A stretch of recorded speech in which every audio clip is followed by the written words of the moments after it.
Assalamualaikum warahmatullahi wabarakatuh.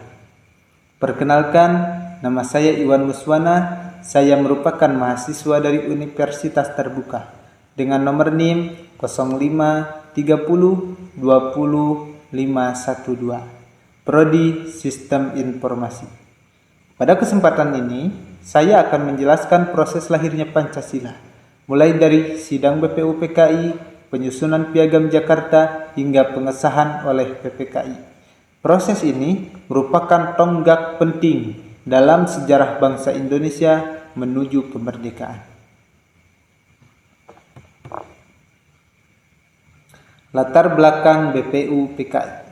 BPUPKI adalah Badan Penyelidik Usaha-usaha Persiapan Kemerdekaan, dibentuk pada tanggal 29 April 1945 oleh pemerintah pendudukan Jepang. Tujuannya adalah untuk mempelajari dan menyelidiki hal-hal penting yang berkaitan dengan persiapan kemerdekaan Indonesia. Nah, setelah Jepang menduduki Indonesia, mereka menjanjikan kemerdekaan untuk menarik simpati rakyat. Maka, menyusun rencana dasar bagi negara Indonesia yang akan merdeka. Inilah awal mula pembahasan tentang dasar negara yang kemudian melahirkan Pancasila. Ini merupakan peristiwa penting yang paling menonjol adalah sidang resmi pertama yang berlangsung dari 29 Mei hingga 1 Juni 1945. Agenda utamanya adalah membahas dasar negara bagi Indonesia merdeka. Sidang pertama BPUPKI yang membahas dasar negara Indonesia merdeka, yang meliputi 3 tokoh utama mengusulkan dasar negara, yaitu yang pertama adalah Mr. Muhammad Yamin pada tanggal 29 Mei 1945, dan yang kedua Prof. Dr. Supomo pada tanggal 31 Mei 1945, dan yang terakhir Insinyur Soekarno 1 Juni 1945. Dalam sidang pertama BPUPKI, tokoh menyampaikan gagasan tentang dasar negara. Puncaknya pada 1 Juni 1945. Soekarno menyampaikan pidato yang memperkenalkan istilah Pancasila, 5 dasar yang menjadi pandangan hidup bangsa Indonesia. Selanjutnya merupakan usulan Pancasila dari Insinyur Soekarno. Yang pertama, kebangsaan Indonesia. Yang kedua, internasionalisme atau perikemanusiaan, mufakat atau demokrasi, kesejahteraan sosial, ketuhanan yang berkebudayaan. Soekarno merumuskan 5 prinsip utama yang kemudian dikenal sebagai Pancasila.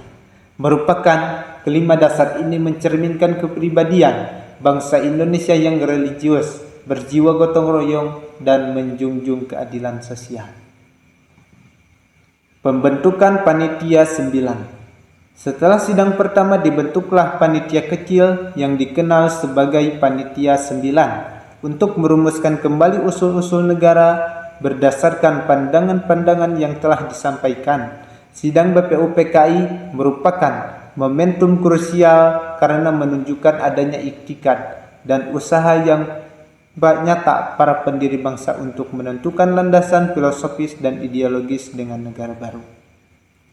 Untuk menyatukan berbagai pendapat, dibentuklah Panitia 9 yang menghasilkan Piagam Jakarta pada tanggal 22 Juni 1945.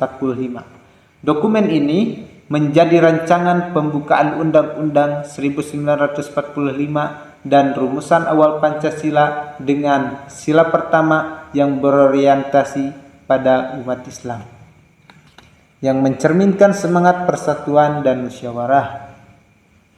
Yang kedua BPUPKI pada tanggal 10 sampai 17 Juli 1945 yang membahas rancangan undang-undang berdasarkan Piagam Jakarta yang disepakati bahwa dasar negara berasal dari rumusan dalam Piagam Jakarta, yaitu menyusun rancangan konstitusi untuk negara Indonesia yang merdeka.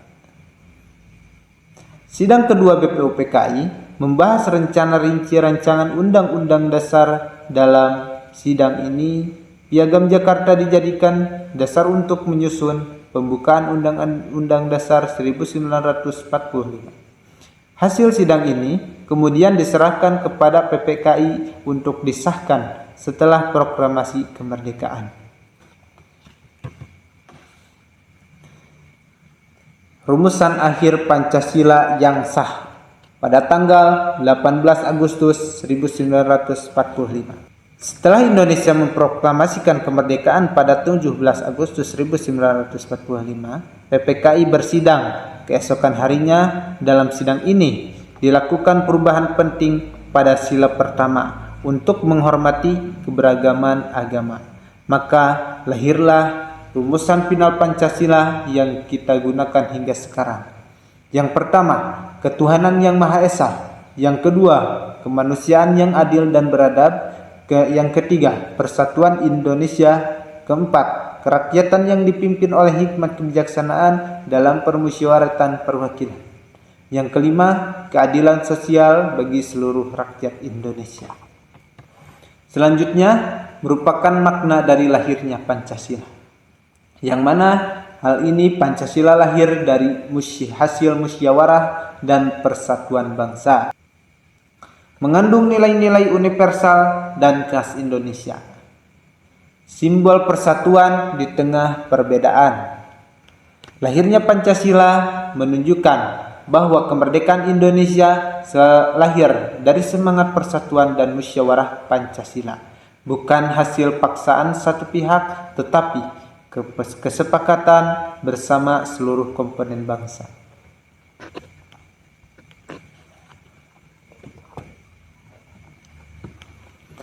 Untuk kesimpulannya, dari BPUPKI, Piagam Jakarta hingga PPKI, proses lahirnya Pancasila menggambarkan perjalanan panjang bahwa Pancasila lahir dari semangat persatuan, musyawarah, dan keadilan.